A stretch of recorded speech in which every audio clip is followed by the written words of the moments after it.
honestly, I'm thinking of doing a book called Laurens in Islam, getting all their stories. These are WASP girls who, by associating with, maybe they meet a Muslim girl in their class, they go into the home and they feel relaxed. It's a very unpeaceful society we live in now. I don't mean in Britain, by the way. I mean modern life. Because I would feel as unsettled in Qatar, in the Gulf places, in any shopping mall you put me. Loud pop music, assault on the senses, bye. It's very unsettling, very bad for spirituality. So I mean, when I talk about here, I mean modern living. It's deeply unsettling. So 2/3 of the people coming are women. Now, why is Allah doing that? We never know, and we're not supposed to suppose. But I do find it interesting that this faith that is painted as oppressive to women is now attracting more than ever Western women of post-grad and above education. So we're thinkers. We're thinking about what it means to be a human being on this planet.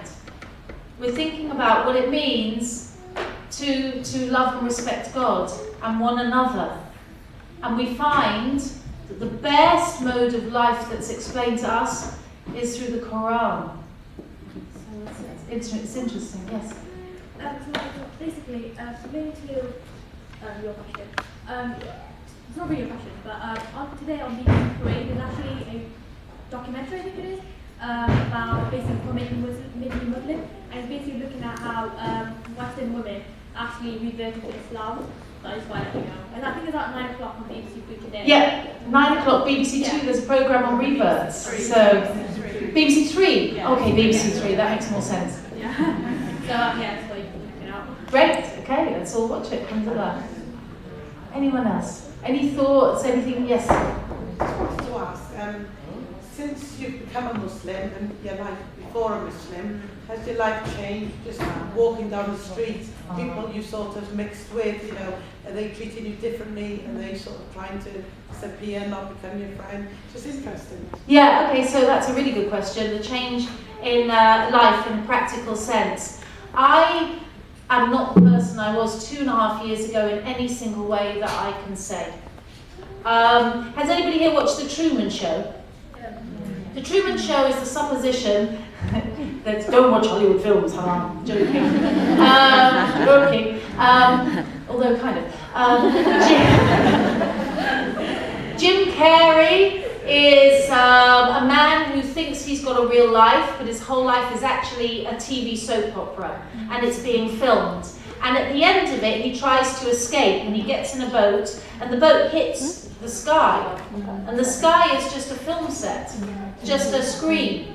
And at the corner of the sky is a little door, and he's going to go through the door. And I feel that I've been allowed to go through the door of a movie set, and I've gone, wow, it's all going on here.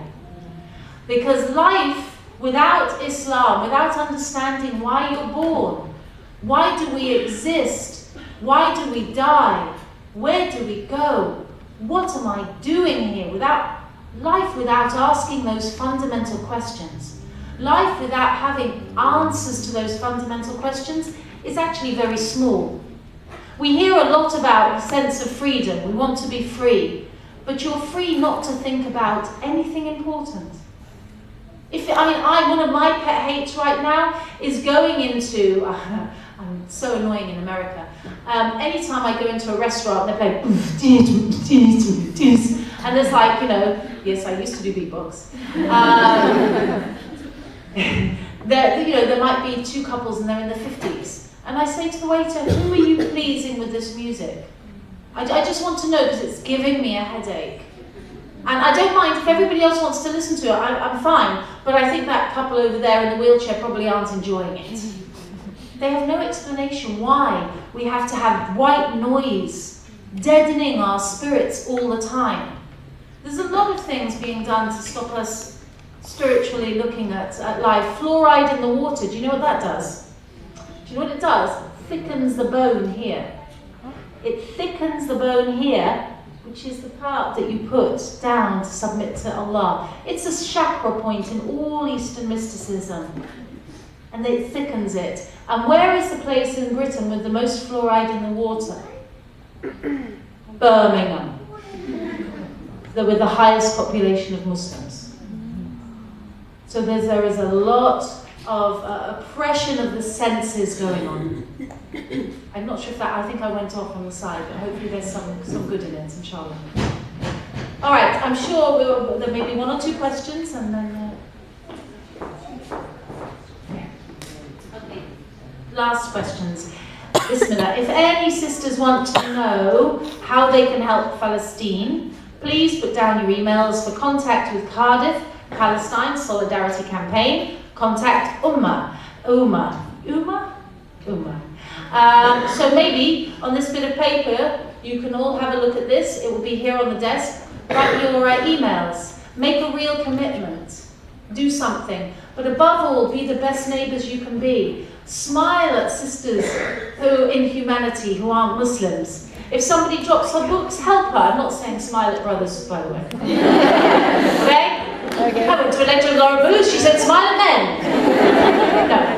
Smile at other women, be happy, show that you haven't got a bad Pakistani husband who beats you with a whip. If you do, come and see me, we can stop this. Alhamdulillah, Ya Rab, bless us all, and thank you for coming, and peace be upon you all. Assalamu alaikum.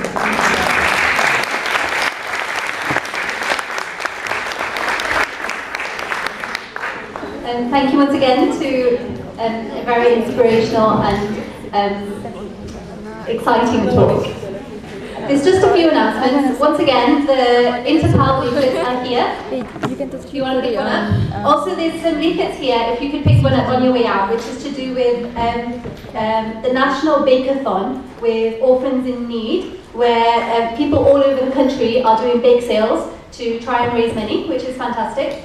As I mentioned before, on Saturday 23rd of Feb, there's a women's conference in Bristol, if you'd like to get involved. And watch this space for Islam Awareness Week coming next with Cardiff ISOC. I've just realised also that we have, within Cardiff University, we have an upcoming society called Solidarity with Palestine, and they'll be having a number of events later this year and probably more next year. So make sure you keep in touch and watch that space as well. Thank you again for coming. If anybody, this would be really, really helpful for us. If anybody could please leave some feedback, if you've got a piece of paper or whatever, in terms of how you found the talk and any improvements that we can make.